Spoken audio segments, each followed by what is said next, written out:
Hello guys, जय Jagannath. Welcome back to my channel. केमती अच्छा आपण मैंने आशा कर समस्त बहुत भल थे। तो आपण मैंने बड़ ओषा केमती सेलिब्रेशन कले निहाती कमेंट करेंगे। तो आम मैंने केमती कौन कर बड़ ओषा तो वीडियो लास्ट टाइम देखिए जानपारे। तो कंटिन्यू करूँ वीडियो। तो ये आमर चुली होता जेहतु मंदिर पाखे तो आम से मंदिर ही करूँ। दीटार चलला भोग प्रस्तुति। तापर ये आमर होता 22 प्रकार मसला सुखाई जाता खरा। तापर ग्राइंडिंग कर देलु। ये कटा आमर आखु नड़िया बादाम काजू किसमिस बग बगुली छाड़िले आईस करुथा नीति हबीस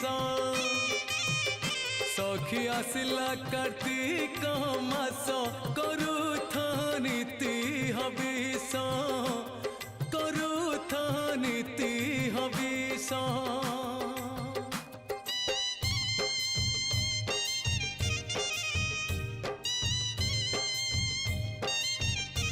ढाई सारिया पर देवे चीनी और क्षीर तापर घोड़े देवे। घोड़े देके सीझापी किसी समय छाड़ीदे। मझे मझे घाटीदेवे ना तल आड़ लगी जापे।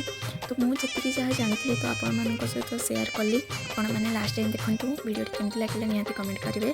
तो एंजॉय।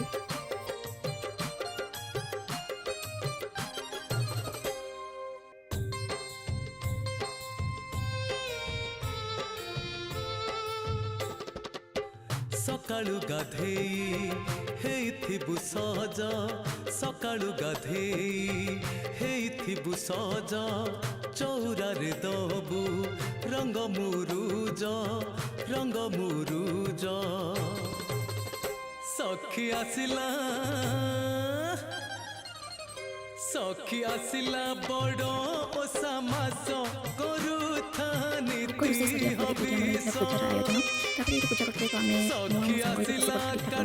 पूजा चला साढ़े 9 तो वीडियो लगे निहाती कमेंट करेंगे। तो रहुଛି जय जगन्नाथ। बग बगुली छाड़िले आईस करुथा नीति हबीस।